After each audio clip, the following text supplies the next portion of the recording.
Hola, ¿qué tal? Muy buenas tardes o noches en el tiempo que nos estemos sincronizando. Nuevamente, pues continuamos con una sesión clase más de Derecho Civil 3 en relación a lo que hemos estado revisando y de hecho en este momento pues voy a compartir en pantalla el documento que nos quedamos analizando la vez pasada referente, haciendo una breve reseña de lo que se vio la sesión clase pasada a la situación, obviamente, pues de forma rápida, de forma breve, de la clasificación de los contratos. Entonces, bueno, teniendo en consideración precisamente que estuvimos observando de una manera pues muy particular, ¿no? La situación de los contratos que ya en sesiones de clase pasada ya se había señalado o desarrollado en cuestión a los tipos de contrato gratuito, oneroso, los ejemplos, el contrato nominado en cuanto a su nombre o innominado, el contrato formal, el contrato consensual, el contrato conmutativo o aleatorio, instantáneo o de tracto sucesivo, el contrato de adhesión, que bueno, en realidad no, no recuerdo si di ejemplos, pero una de las posibilidades es, por ejemplo, cuando se contrata un servicio telefónico, hay muchos tipos de contratos de adhesión, pero uno en particular es, por ejemplo, en una compañía telefónica se contrata a lo mejor algún plan de servicio de telecomunicaciones a un teléfono celular y esta a su vez, bueno, pues también eh, se tiene pues una condicional, ¿no? Sí, bueno, varias condicionales en realidad, pero los contratos de adhesión fungen precisamente pues en esta situación donde una de las partes son, como se indica, ¿no? Son modelos preelaborados, redactados de forma unilateral, es decir, una de las partes, en este caso, pues puede ser la compañía prestadora de servicios, dejando a la otra parte solo la posibilidad de suscribirlos íntegramente, es decir, aceptar o no aceptar el servicio, ¿no? En cuanto se requiere, a lo mejor se necesita de un plan eh, de los diversos planes de los que conforma precisamente la compañía telefónica, pues se establece dependiendo del tipo de plan o de los requerimientos que también ofrezca u oferte la compañía telefónica, pues asimismo dependerá del contrato de adhesión. Y así con muchas otras, a lo mejor empresas o prestadores de servicios teniendo esta posibilidad de contratos de adhesión, es decir, una de las partes solamente se adhiere o no a las condicionantes ya preestablecidas. Y bueno, tenemos el contrato real también, ¿no? De ahí no recuerdo si empezamos a observar ya la forma para elaborar un contrato, que estos son los formatos también muy interesantes en cuanto a la redacción para empezar a realizar un buen formato. Y me refiero a un formato pues que también nosotros pues podamos modificar o realizar ciertos cambios convenientes y apegados a la ley, protectores obviamente pues para ambas partes. Sin embargo, pues para ello tenemos ciertos modelos para podernos orientar, ¿no? En cuanto a formalidades. Es una realidad que esto no viene en la ley, entonces la redacción de formatos eh, bueno, más bien la redacción de contratos, nos podemos auxiliar a través de formatos, ¿sale? De escritos legales, pero solamente pues es como se dice, ¿no? Un apoyo, un auxilio, pero no es que existan este tipo de condicionantes en la ley que así se tenga que elaborar. Sin embargo, se toma de la propia interpretación de la ley precisamente la estructura. Y entonces es una estructura que se empieza como a generalizar un poquito y empezamos obviamente pues a dejar espacios como estas líneas en blanco pues para poder llenarlos, ¿no? Eso se le conoce como formato o machote, ¿no? Un modelo de, en este caso pues un contrato de compra de esperanza. Pero existen otros tipos de documentos también que fungen como formatos, como modelos o como guías a seguir pues para poder realizar ese tipo de cuestiones. Tal es así que por ejemplo, cuando los veamos más adelante, contrato de arrendamiento, por ejemplo, contrato de compra-venta de un vehículo, podemos encontrar varios formatos que ya están como estandarizados, que cualquier persona puede adquirir en un centro de copiado, en una papelería, en donde pues los puedan expedir y que te cuestan que pues un peso, ¿no? Un peso, 2 pesos. ¿Y qué son esto, no? En realidad son formatos en donde solamente se encuentran las líneas, pues para llenarlas, no es lo único que se necesita, pues para que pues, se pueda formalizar. Aquí lo interesante, pues, no es en realidad que ese tipo de contratos sea de tan sencilla adquisición, sino es el trasfondo, la redacción, el contenido y tomando en consideración que los acuerdos de voluntades, tanto compraventas como arrendamientos, no son generalizados. Puede haber una situación, de hecho la hay, tan es así, pues que se encuentran dentro del rubro de contratos de esa especie, ¿no? Pero no, en todos los casos, pues no son similares las circunstancias, entonces pueden variar las cláusulas. Por supuesto puede funcionar. Tenía un profesor que también mencionaba en sus clases, ¿no? En el cual fue una de las actividades conseguir precisamente uno de los formatos de papelería y empezar a observar las cláusulas, a analizarlas conjuntamente. Y él mismo comentaba obviamente todo tipo, hasta esos contratos funcionan, pero tienen muchas carencias en realidad a lo que se puede necesitar o ajustar a la realidad, que ya sea que pide el cliente o que nosotros mismos, porque obviamente pues somos personas capaces totalmente también de celebrar actos jurídicos, podamos eh, pues redactar o intervenir en esas circunstancias. Entonces, sirve de tener eso a no tener nada, tener un contrato verbal, pues por supuesto que es preferible inclusive uno de ese estilo. Pero bueno, continuando con el análisis a este tipo de modelos de contratos, pues vamos a empezar con este contrato de compraventa de esperanza. Y bueno, comenzamos con obviamente, pues la fecha, que se tendría que poner fecha y lugar, pudiera ser en Ciudad de México a los 4 días del mes de noviembre del año 2022 ante mi licenciado. eh, Obviamente, pues se coloca el nombre de licenciado, dice notario público número. Aquí sí quiero hacer un paréntesis. Obviamente que para ser notario público se necesita una licenciatura en Derecho. Sin embargo, en actos jurídicos, en la realidad, aterrizando a situaciones reales, en actos jurídicos donde intervienen, por ejemplo, fedatarios públicos,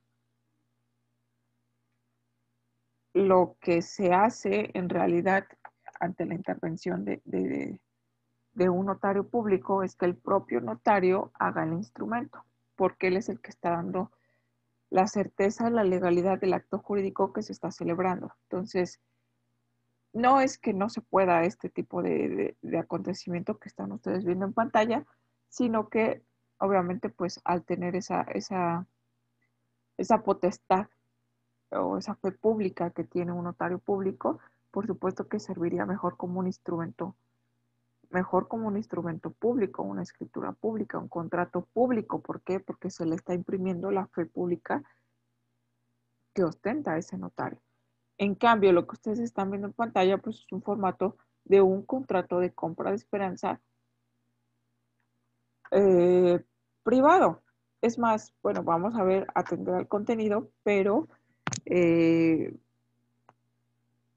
a menos que lo firmara y lo sellara con, obviamente, pues el sello de la notaría y pues obviamente también las, la firma del notario y los hologramas que también tienen en las notarías, que son obviamente pues todos los elementos necesarios de una escritura pública.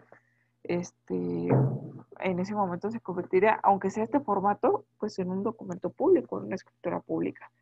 pero eso depende del contenido. Regularmente ellos tienen otro estilo de redacción y que, bueno, esperemos en algún momento podamos observar también el análisis de algún tipo de instrumento público corto por el tiempo, ¿sale? Pero hay instrumentos públicos pues un poquito más complejos, más largos, dependiendo también el contenido del mismo. Entonces, del notario público número, un ejemplo, número 26, en ejercicio comparecieron el señor y se coloca el nombre de la persona a quien en lo sucesivo se llamará el vendedor.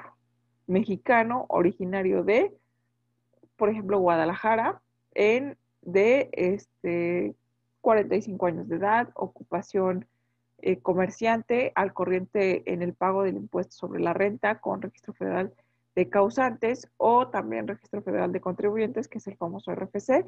Se coloca sus datos en calle número 28 de esta ciudad, Ciudad de México, al corriente del pago y con domicilio se coloca el domicilio a quien adelante se denominará el comprador mexicano originario del Estado de México de 30 años de edad, comerciante al corriente del pago del impuesto sobre la renta con registro federal de causantes y con número y causantes número y con domicilio de calle, y se coloca obviamente estos espacios en blanco son para que se llenen. De esta ciudad, personas a las que yo, el suscrito notario, doy fe de conocer personalmente, quienes a mi juicio tienen capacidad legal para contratar y obligarse válidamente sin que me conste nada contrario. Me manifestaron los comparecientes que ocurren ante mí para celebrar un contrato de compra de esperanza que formalizan al tenor de las siguientes declaraciones y cláusulas. Ojo con la redacción aquí. Obviamente la redacción nos va llevando a descubrir que en efecto es un estilo de redacción que haría un notario. Entiéndase que obviamente los espacios en blancos no es un formato que utilicen tal cual los notarios. Es posible que también tengan pues algún estilo de formatos de escrituras o instrumentos públicos que pueden llegar a realizar, tanto de estos contratos como de otros. Sin embargo, aquí, bueno, se manifiesta obviamente que tanto vendedor y comprador son hombres, por lo que se entiende o lo que se comprende de la propia redacción, pero pudiera ser una mujer, entonces el estilo de pues este formatito no nos serviría absolutamente de nada. Pero dentro del contenido, el notario es el que está narrando, es el que está dando fe de un contrato de compra de esperanza. Entonces, vamos a aterrizar a la parte importante en cuanto a declaraciones. Me gustaría que más adelante, cuando viéramos un contrato, empezar a analizar ya los antecedentes. Sería algo importantísimo porque todos esos datos que pueden arrojar un buen contrato o las cláusulas, el contenido de un buen contrato, nos pueden en un futuro servir o las podemos utilizar también pues para obviamente ejercitar la acción que de ellos deriven, ¿sale? Esperando que un contrato, como se ve ya en obligaciones, una de las extinciones sea por cumplimiento, que es una de las extinciones más naturales de los efectos de las obligaciones. Pero es una realidad que no todas las obligaciones se cumplen de una manera voluntaria. Entonces, en algunos otros casos hay que exigir ese cumplimiento. Y obviamente para exigirlo necesitamos sustentar nuestro dicho en el contenido de cualquier documento del que nazca ese derecho. En ese caso, pues cualquier acto jurídico, contrato, convenio del cual pretendamos ejecutar ese derecho. Declaraciones. Aquí en las declaraciones, el capítulo obviamente pues está titulado tal cual, también en ocasiones es llamado capítulo de antecedentes, porque antes, obviamente, lo que declaran cada una de las partes previo, obviamente, pues poner el clausulado o las cláusulas a las cuales pues ya se van a obligar. Es decir, antes de obligarme en cuanto a, obviamente, pues la redacción del contrato, voy a manifestar de igual manera por escrito en este capítulo de antecedentes qué es lo que declaran las partes o cada una de las partes por individual, o puede ser individual y después conjuntamente qué es lo que se declara. Bueno, vamos a ver un ejemplo que es La cláusula primera, manifiesta el vendedor ser actualmente legítimo propietario de una huerta que se le conoce con el nombre de, y se deja el espacio, la que se encuentra en, ahí ponemos la ubicación de la huerta que estamos tratando, y que tiene una extensión de, vamos a ponerle 15 hectáreas y tiene por colindancias las siguientes. Al norte, y estas se pueden colocar de una forma narrativa, inclusive pues por aparte, ¿no? Al norte, no sé, tantos metros, al sur tantos metros, al oriente tantos metros y al poniente tantos metros. Propiedad del señor, bueno, al norte tantos metros colindando con, obviamente hay las extensiones también con que colinda. El principio y el fin al norte, sur, este y poniente, a unas hectáreas pueden colindar con otra propiedad de otra persona, pueden colindar con, obviamente, pues con una cerrada, con una calle, con una avenida, ahí dependiendo, ¿no? Lo que se encuentra a su alrededor y que es precisamente lo que se va a describir en medidas y colindancias. Bueno, dice propiedad del señor, obviamente aquí va a venir la calidad de la persona que se va a ostentar como vendedor. Sigue declarando el vendedor que dicho inmueble lo adquirió por compra que le hizo al señor, y se coloca obviamente también la forma o a quien se lo adquirió por escritura pública, y esto también es importante porque en este acto pues está también haciendo a manera de escritura pública. Eso solamente quiero hacer pues un énfasis que las escrituras públicas, perdón, les otorgan certeza y legalidad a los actos jurídicos. No quiere decir que no existan o que no tenga la validez necesaria si es un documento privado o es un contrato privado.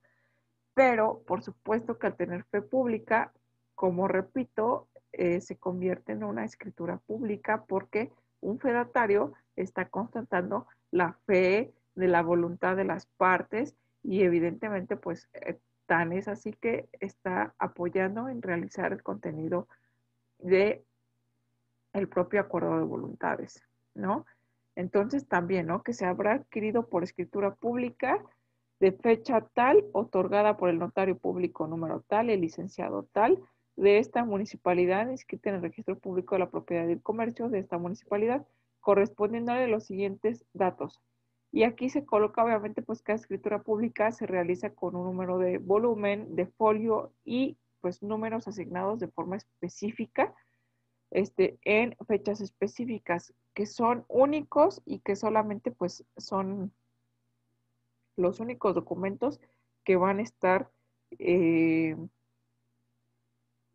pues sí, foliados o de alguna manera seleccionados con un número único que se les asigna pues para un control de documentos públicos y de expedientes que a su vez también con estos datos se inscriben en un registro público, que ese registro público, en su momento espero que se vea a lo mejor en un derecho notarial o en un derecho registral, funge como una institución garante de dar certeza,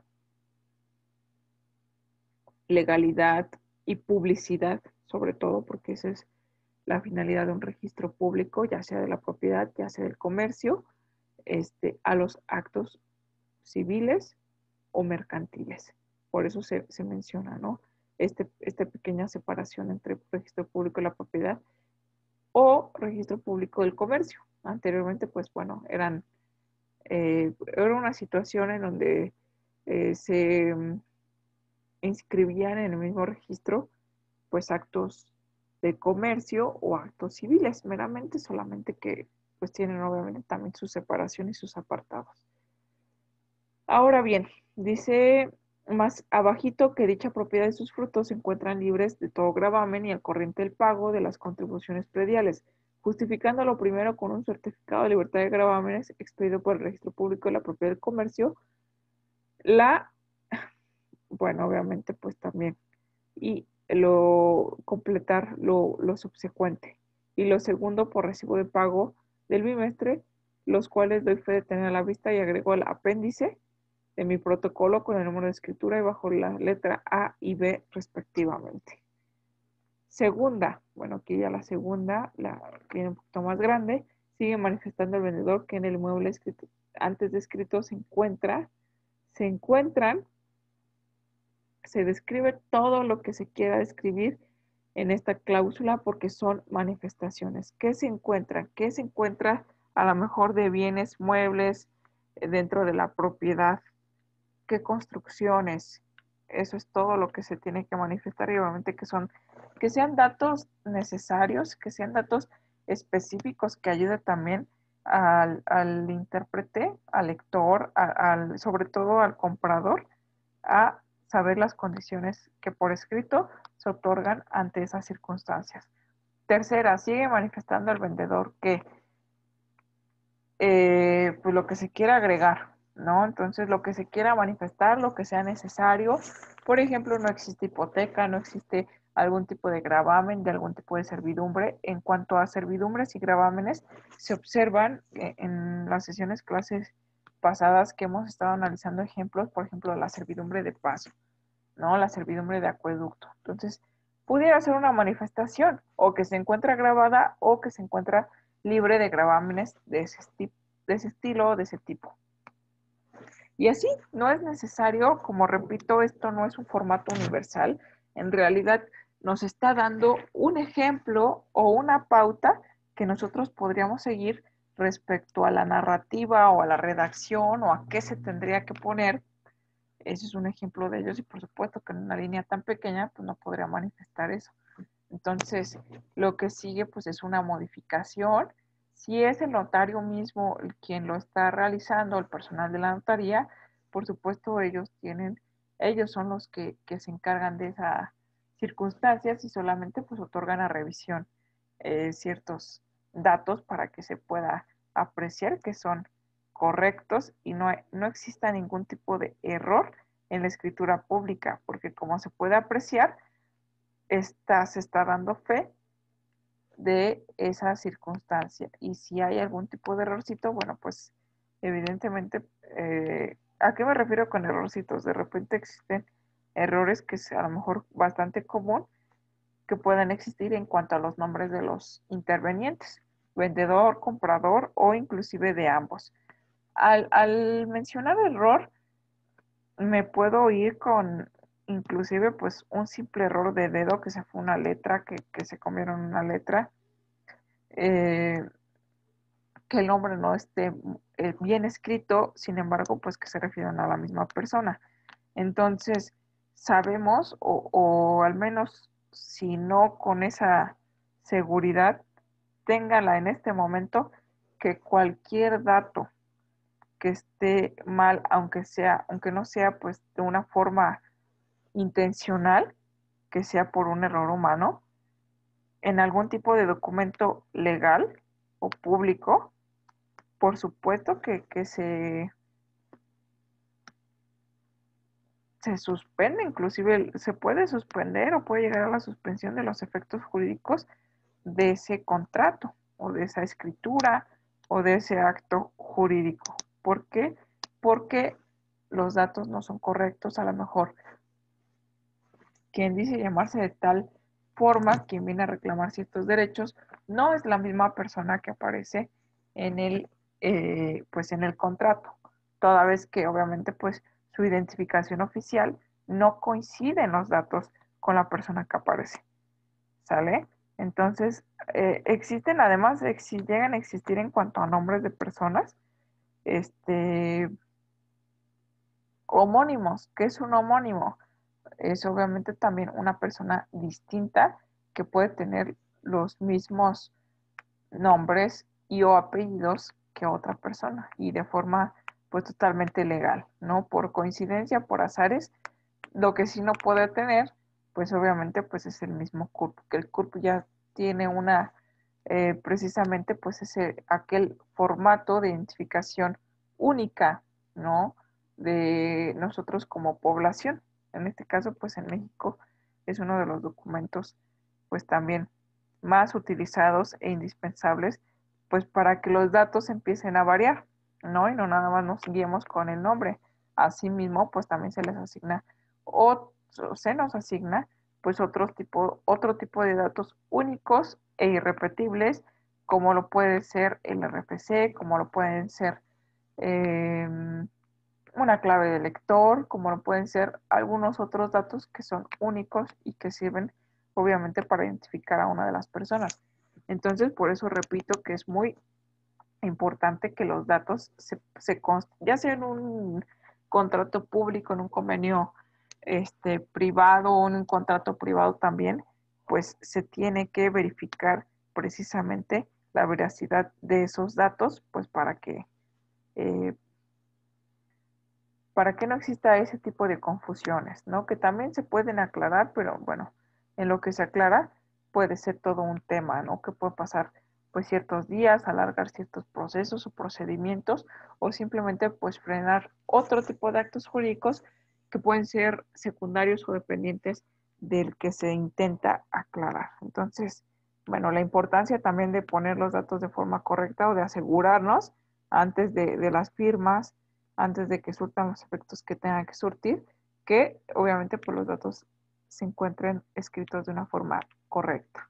Unos minutos de más pudieran significar varios días o meses, ¿no? Inclusive que detengan, como repito, en un procedimiento en donde se esté verificando precisamente el origen y la corrección de aquellos errores pues tan sencillos, ¿no?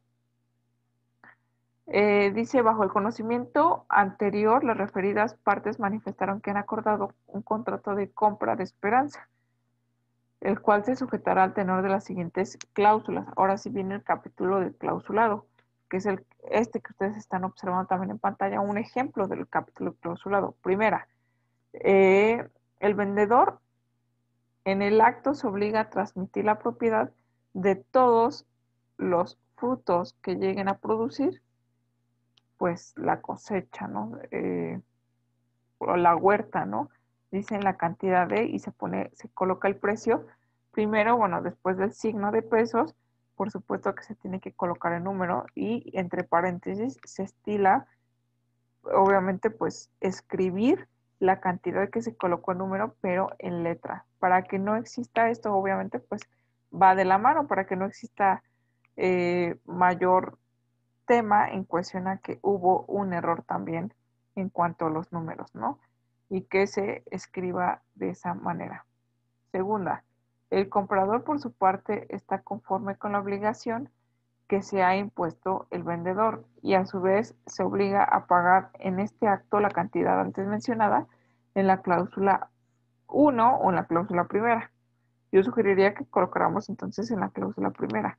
Si vamos a colocar con números romanos la cláusula primera, entonces es correcto que la nombremos en las subsiguientes cláusulas con números romanos. Pero si estamos colocando, que es la primera, la número uno con números, eh, con el número que estemos colocando, eh, por ejemplo, si es en romano, pues les vamos a poner un número romano, ¿no? Si es un número, obviamente, pues arábigo, colocamos el número arábigo. El número que coloquemos o como lo coloquemos, lo tenemos también que definir de tal manera, o de una forma exacta que lo coloquemos. Como el precio de los frutos pendientes que se encuentran en por a lo mejor la huerta tiene algún tipo de nombre, no sé cómo nos vamos a referir, pero que se entienda y que sea bastante claro las especificaciones que nosotros queremos dar. Propiedad del vendedor descrita en la declaración primera de este documento, quedando a riesgo. Este contrato de esperanza es un contrato de riesgo y aquí ya se está observando la cláusula también, pues una de las cláusulas importantes, porque está mencionando el riesgo del comprador de la pérdida de la cosecha para el caso que por alguna circunstancia de carácter natural no se pudiera recoger o bien porque los frutos no llegaren a existir. El comprador conviene que el vendedor tenga el derecho a no devolver el precio aun cuando ocurra lo anterior a, y ya se coloca obviamente la pérdida total o parcial de los frutos o a la cantidad también de dinero, ¿no? De conformidad con lo dispuesto en Y ahí se puede utilizar los fundamentos jurídicos que vienen en la ley. Aunque es un poquito, analizando ya bien el contenido en este momento, pues es un poquito injusto el hecho de poder verificar en su momento que no se regrese pues ninguna cantidad. Entonces,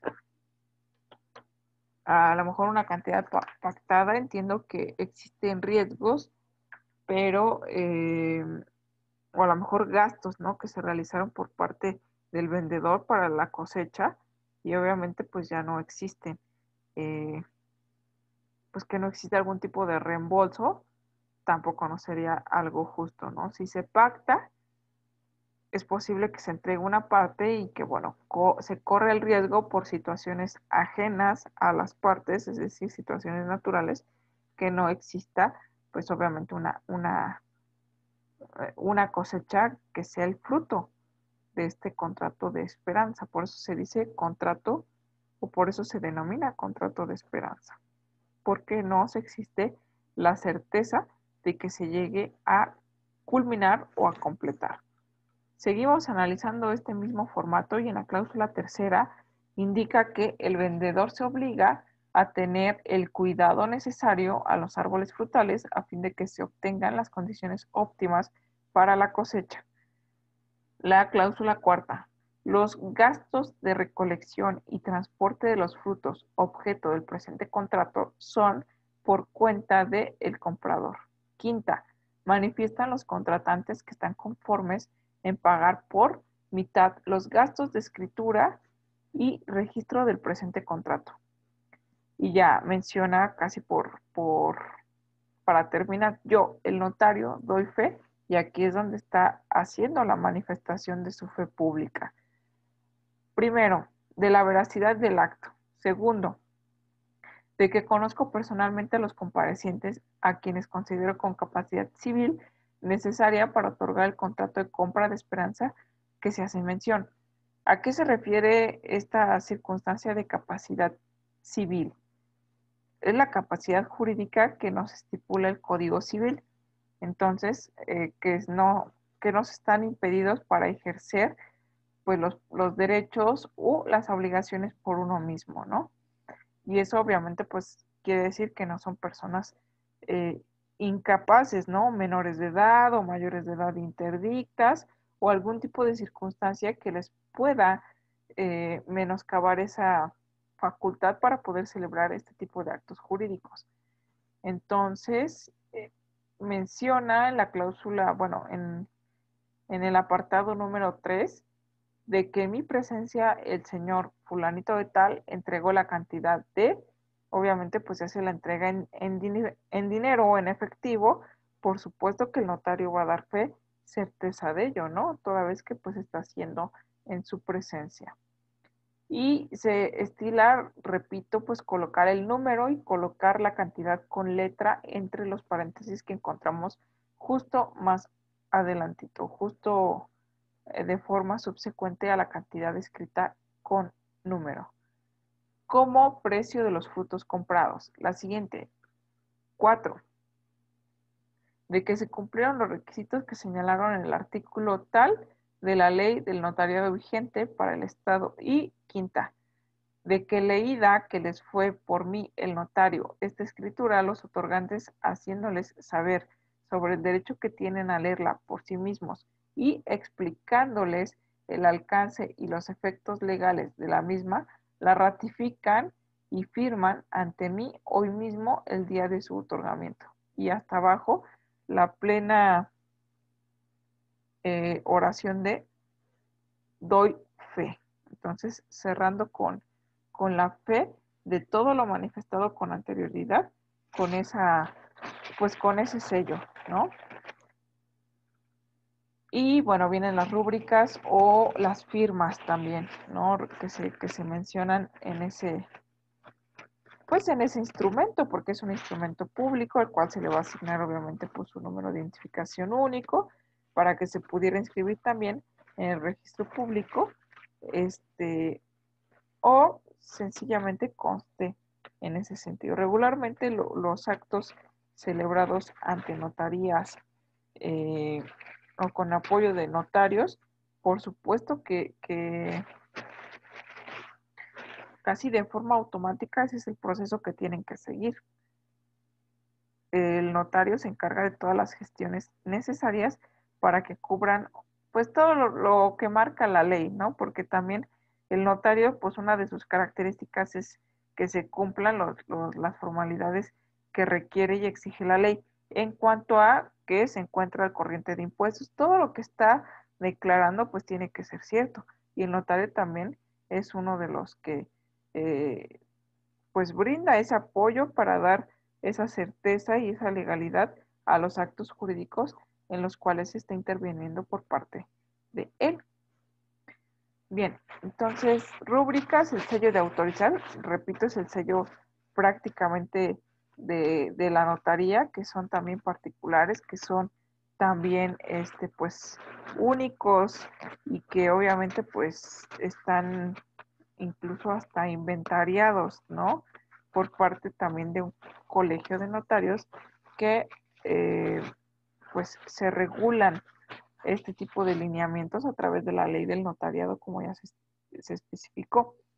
Del Código Civil Federal, ¿qué dice? Bueno, más bien, ¿qué estipula el Código Civil Federal respecto a este tipo de contratos? En el artículo 2309 menciona, si se venden cosas futuras, como lo es precisamente este contrato de, de, de cosecha, tomando el comprador el riesgo de que no llegasen a existir, el contrato es aleatorio, es decir, no hay certeza, a diferencia de los conmutativos, y se rige por lo dispuesto en el capítulo relativo a la compra de esperanza. El Código Civil Federal, en el artículo 2792, menciona, se reclama compra de esperanza, se reclama, se llama, a veces ya no leo tan correctamente, ¿no?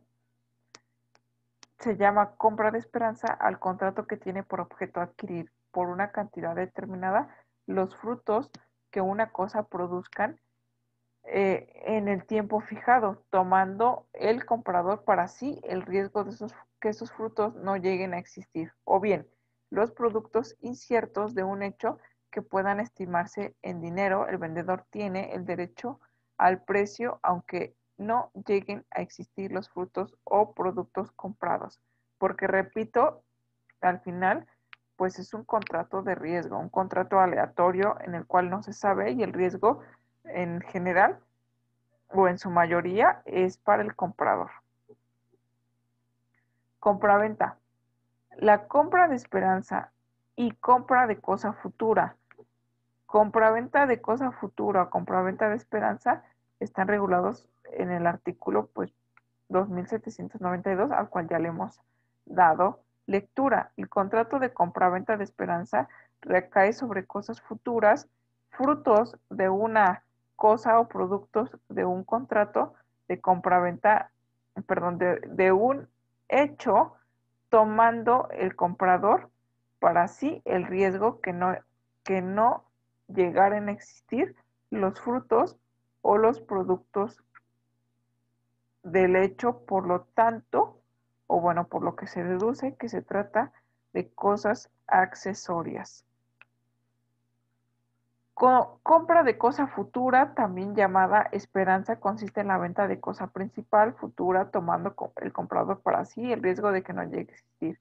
El artículo 2309. Esta modalidad afecta al objeto mismo de la obligación como elemento de esencia, ya que en caso de que la cosa futura no llegara a existir, habría una obligación sin un elemento de esencia como lo es el objeto. Eso es lo que menciona Leopoldo Aguilar Carvajal en su obra Contratos Civiles de la editorial Porrúa, segunda edición, en México, el año 1977, páginas específicas 112 y 113.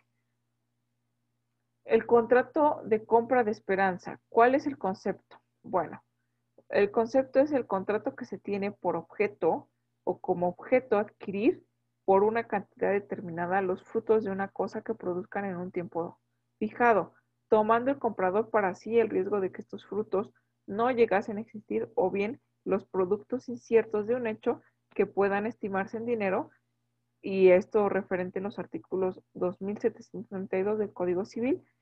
De este se desprende que en la compra de esperanza todo riesgo corre por cuenta del comprador, es decir, que cualquiera que sea la cantidad de frutos o productos que reciba, o aunque no reciba absolutamente nada, el vendedor tiene derecho al precio que se hubiere convenido.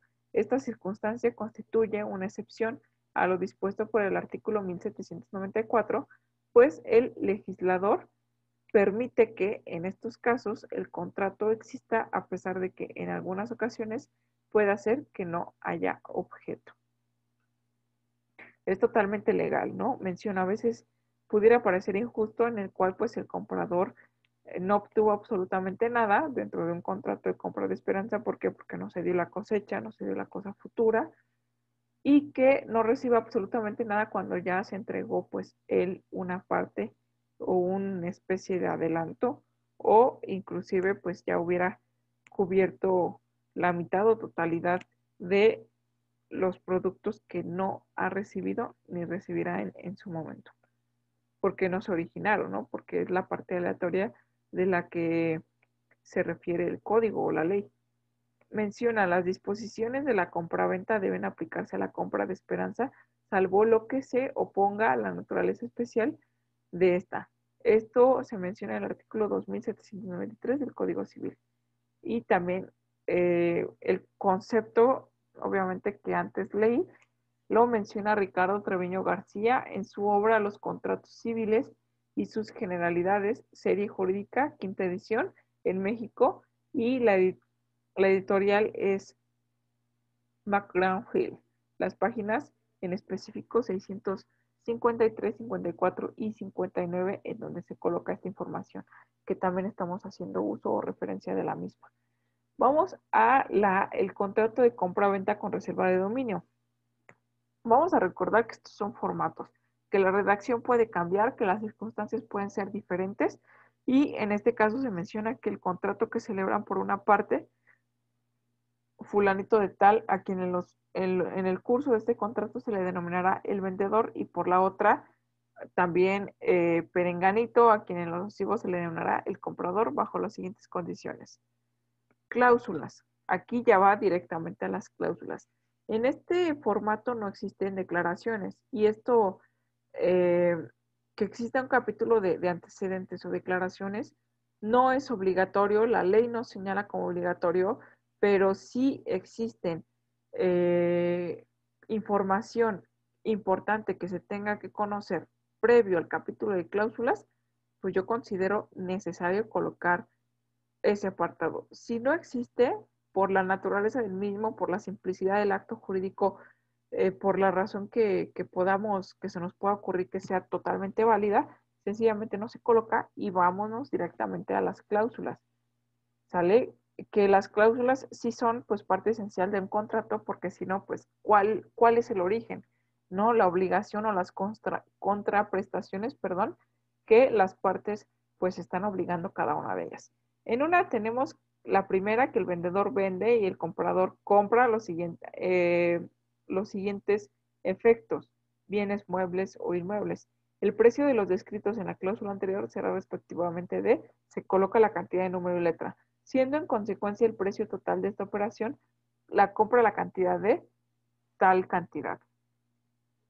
Tercera, el comprador entrega a su cuenta del precio de los efectos descritos en la cláusula primera, y en proporción del valor de cada uno de ellos la cantidad de, y en consecuencia se declara el deudor, vendedor, se declara deudor del vendedor por la cantidad tal, la cual se compromete a pagar. Pues ya se coloquen, obviamente, pues a partir de cuándo, las fechas, en entregas de iguales mensuales de tanta cantidad cada una, a partir del día, por ejemplo, 5 de noviembre del año tal, y una entrega final de tanta cantidad. Ahí puede variar, ¿no? Pudiera ser la compraventa de contado, pudiera ser en plazos, así como se señala, o en pagos de tal magnitud que así se pueda observar este contrato de compraventa con reserva de dominio. La cuarta, precisamente, es una de las principales porque ahí es donde se reserva el dominio. El vendedor se reserva la propiedad. ¿A qué se refiere una cláusula de reserva de dominio?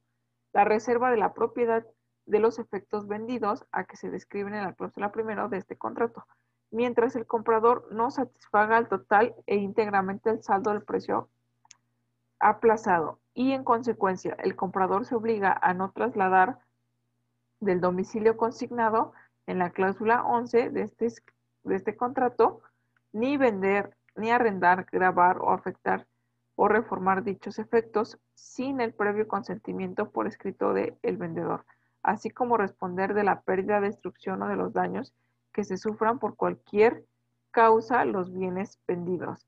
Y es condición que la falta de pago de uno de los abonos en los plazos convenidos para el pago de la cláusula 3 de este contrato se dará en el lugar, se dará, dará lugar a la rescisión de este contrato recobrando los efectos vendidos o exigir su cumplimiento, dando por vencida la obligación de pago del comprador, para lo cual podrá ser efectivas las letras de cambio o pagarés para su control de dichos cobros y comprobación de pagos sobre saldos del precio aplazado que suscribe y entrega al comprador sin que la entrega de dichos documentos impliquen el pago de lo aplazado. La cláusula quinta. El comprador declara haber recibido los efectos vendidos en perfecto estado y a su entera satisfacción. Si el comprador abonara mayores o menores cantidades de las estipuladas, lo admitiere el vendedor, no se entenderá modificado ni innovado el contrato, pues dichos abonos serán a cuenta de abonos mensuales vencidos o no satisfechos de los que estén por vencerse. Los abonos o la parte de abonos que se adeuden devengarán el interés se puede poner un 2, 3, 5%, 10% mensual desde la fecha de sus respectivos vencimientos hasta el pago total de que ello constituya una prórroga de plazos. Séptima, el vendedor queda expresamente autorizado para aplicar los pagos mensuales en el orden o en la promoción que estime conveniente para cubrir el importe de los efectos vendidos mediante el contrato. En la octava, el comprador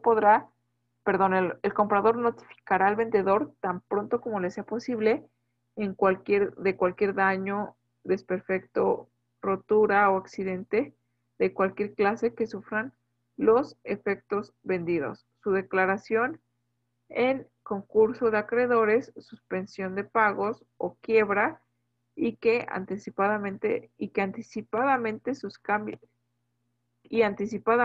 cambios, o sea, se comprometen a notificarse anticipadamente sus cambios de domicilio para los efectos del traslado de los objetos vendidos, a fin de que en cualquiera de estos casos pueda el vendedor tomar sin dilación las medidas conducentes a la protección de sus intereses. Novena. Será por cuenta del comprador el pago de todos los impuestos y contribuciones ahora existentes que en adelante se establezcan sobre los objetos vendidos y por su uso, debiendo obtener las licencias o permisos requeridos por las leyes. Esto, pues, por supuesto que también es un acuerdo de voluntades. Quien haga el pago de ciertas obligaciones. Solamente hay ciertas que no se pueden dejar a una de las partes. Por ejemplo, el impuesto sobre la renta en una compraventa es, por supuesto, que siempre y única y exclusivamente a cargo del comprador, porque el impuesto sobre la renta en su momento cuando se vea fiscal o cuando ustedes estudien la materia fiscal, se entiende que es un impuesto o un gravamen que va encaminado a los ingresos, por eso es impuesto sobre la renta, las rentabilidades o ingresos que nosotros pues tenemos obviamente pues en nuestro patrimonio. Entonces, el impuesto sobre la renta jamás va a poder caer a cargo del vendedor porque el vendedor es quien va a erogar la cantidad de dinero, el comprador quien la va a recibir. Entonces, en el patrimonio que lo recibiría es del comprador.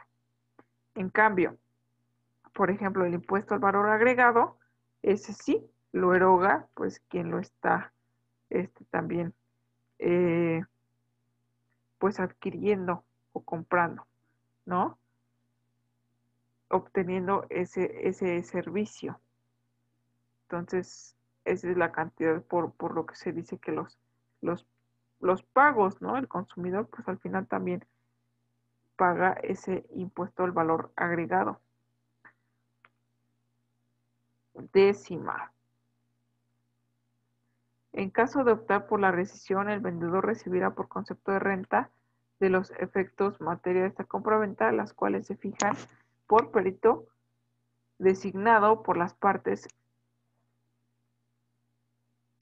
Señor fulano de tal, será el monto del importe de los pagos mensuales que el comprador se obliga a hacer a cuenta del precio aplazado en los términos de la cláusula tercera de este contrato. Hará sus dichas cantidades pagadas con renta mensual igualmente para el caso de que el vendedor optase por la rescisión, podrá ser suya sin necesidad de recurrir a procedimiento judicial alguno la cantidad que el comprador ha pagado en el momento de la firma de este contrato y cuenta del precio de los efectos vendidos, ya que dicha cantidad se ha fijado el importe de la pena convencional que el comprador debe pagar al vendedor en caso de incumplimiento por concepto de daños y perjuicios, sin perjuicio de que si los daños fuesen mayores, quedan a salvo los derechos del vendedor para exigirlos. ¿Cómo se exigen? Pues judicialmente. En su parte, bueno, no considero que esté mal, pero yo sí mejoraría la redacción de este ejemplo o de este formato, ¿no? En cuanto a que hay ciertas cuestiones que en cuanto a narrativa creo que es un poquito complicado de poder interpretar, ¿no? Entonces, está hablando de compra y venta de efectos. Podríamos ya ponerle nombre y apellido del vehículo de la marca tal, si es que es un vehículo automotor. Entonces, para que fuera mucho más claro y conciso. Uno de los principales cambios. Y bueno, décima primera, el señor tal se obliga mancomunada solidariamente con el comprador al cumplimiento de todas y cada una de las obligaciones derivadas de este contrato en los términos estipulados anteriormente, las cuales acepta en todas sus partes conforme a los artículos tales del Código Civil para el Distrito Federal y territorios federales declarándose propietario de tal terreno o inmueble y tener su domicilio en tal lugar. Décima segunda, el comprador deja en depósito al vendedor la factura que ampara esta operación, en tanto cumple con todas las obligaciones del presente contrato y señala como su domicilio tal lugar. Décima tercera, el vendedor y el comprador con renuncia expresa del fuero y de sus respectivos domicilios se someten expresamente a los jueces y tribunales de tal lugar. Leído que fue este contrato, las partes lo firman, lo ratificaron y firmaron en Ciudad de México a los 4 días del mes de noviembre de 2022. Comprador, vendedor y en este caso existe la figura del fiador. O podemos poner también testigos. Eso no pasa absolutamente nada y son cuestiones que se pueden verificar, ¿no? En cuanto a estos contratos, repito, ya como último dato, la siguiente clase, pues vamos a verificar la nulidad de este contrato de vehículo, a lo mejor poderlo comparar con otro tipo de contrato y continuar con, obviamente, pues un arrendamiento, las especificaciones y todo lo que se tenga que ver respecto al arrendamiento, poder analizar pues mucho más a fondo este tipo de circunstancias. Entonces, bueno, en cuanto a la narrativa, bueno, pues depende cada una de las partes lo que se pueda o lo que se acuerde, ¿no? Lo que se convenga, pueden ser más, pueden ser menos cláusulas, no es necesario que existan a lo mejor 13 cláusulas en específico, pueden ser más, pueden ser menos, como repito, pero todo depende de las condiciones y de las partes que en el acto jurídico lleguen a intervenir.